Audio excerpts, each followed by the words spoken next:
Lens के मुख्य अक्ष को निर्देशांक x x डैश अक्ष माना जाता है। यही हो गया आपका x और x डैश। यह जो अक्ष है इसी को क्या कहते हैं? मुख्य अक्ष।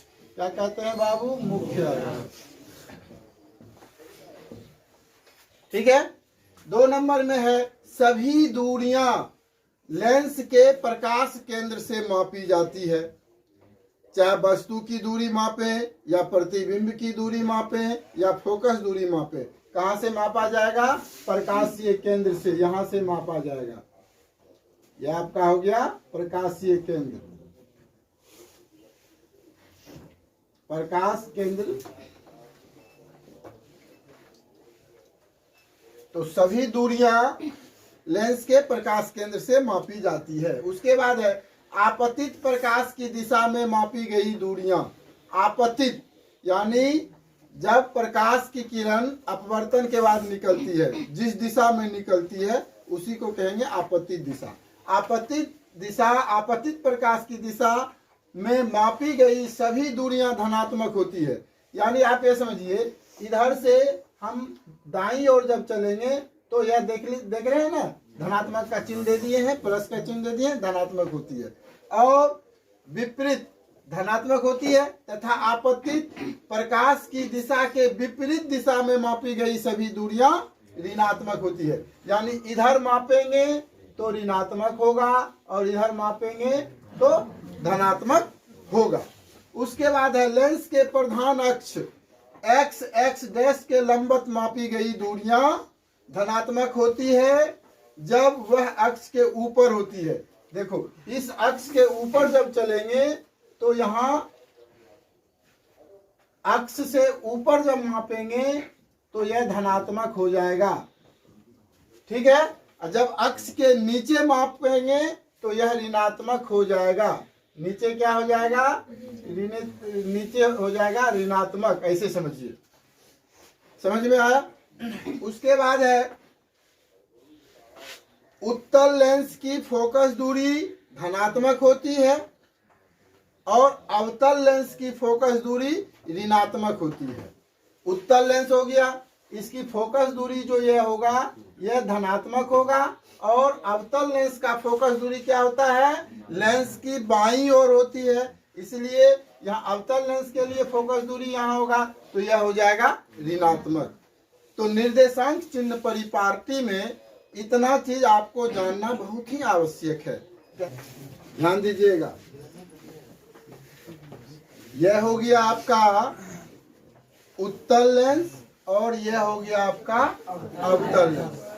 निर्देशांक चिन्ह परिपाटी में आप उत्तल लेंस में जब लेंस के दाएं ओर जाएंगे तो धनात्मक होगा और बाएं ओर आएंगे तो ऋणात्मक होगा।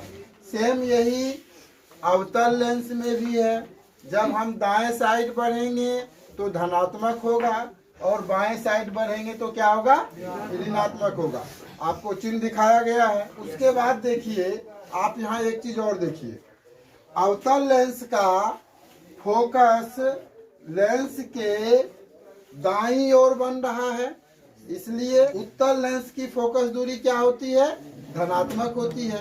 अवतल लेंस में आप देख रहे हैं कि फोकस जो है लेंस के बाएं भाग में बन रहा है, तो बाएं भाग में अवतल लेंस की फोकस दूरी, फोकस बाएं भाग में बना है, इसलिए अवतल लेंस की फोकस दूरी क्या हो जाएगी? ऋणात्मक हो जाएगी।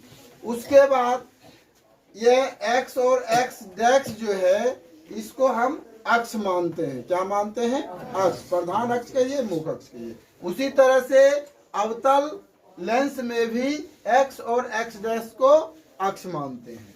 उसके बाद देखिए, ध्यान दीजिए, जब हम अक्ष के ऊपर की ओर लंबाई नापेंगे तो वह धनात्मक में आएगा। यहाँ पे प्रतिबिंब दिया हुआ रहेगा और प्रतिबिंब की लंबाई दिया हुआ रहेगा। तो जब ऊपर की ओर मानेंगे तो धनात्मक, और जब नीचे आएंगे, नीचे की ओर मानेंगे, जैसे मान के चलो कोई प्रतिबिंब बना और प्रतिबिंब उल्टा बना तो अक्ष के नीचे बनेगा। तो जैसे ही अक्ष के नीचे बनेगा तो वह ऋणात्मक में होगा। वह इधर भी हो सकता है, उस साइड, बाएं साइड, दाएं साइड, दोनों तरफ। उसी तरह से प्यारे बच्चों, अवतल लेंस में भी आप अवतल लेंस की फोकस दूरी क्या होती है? ऋणात्मक होती है। और उत्तल लेंस की फोकस दूरी क्या होती है? धनात्मक होती है। क्यों? क्योंकि दाईं ओर होती है और अवतल लेंस में फोकस लेंस की बाईं ओर होती है। अब इसी तरह से इस अवतल लेंस में भी ऊपर की लंबाई जब हम मापेंगे, अक्ष से ऊपर की लंबाई जब मापेंगे तो वह धनात्मक होगा, और अक्ष के नीचे की लंबाई जब मापेंगे तो वह ऋणात्मक होगा। समझ गए? इसको समझना बहुत जरूरी था। लेंस सूत्र समझ गए? यह लेंस सूत्र है 1/v - 1/u = 1/f।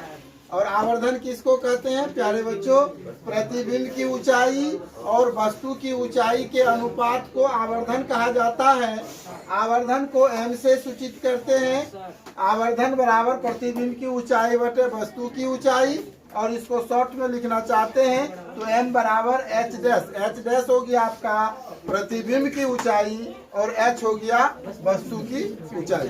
लेंस के लिए वस्तु दूरी u और प्रतिबिंब की दूरी v और आवर्धन m में m के बीच संबंध है। m बराबर प्लस के मान में ऋणात्मक चिन्ह का अर्थ है प्रतिबिंब वस्तु के सापेक्ष उल्टा बन रहा है। जब यहाँ पर माइनस आ जाएगा तो समझ लेंगे कि प्रतिबिंब उल्टा बन रहा है, और यदि यहाँ प्लस आ जाएगा तो समझ लेंगे कि प्रतिबिंब सीधा बन रहा है। उल्टा प्रतिबिंब वास्तविक प्रतिबिंब उल्टा बनता है और आभासी प्रतिबिंब सीधा बनता है।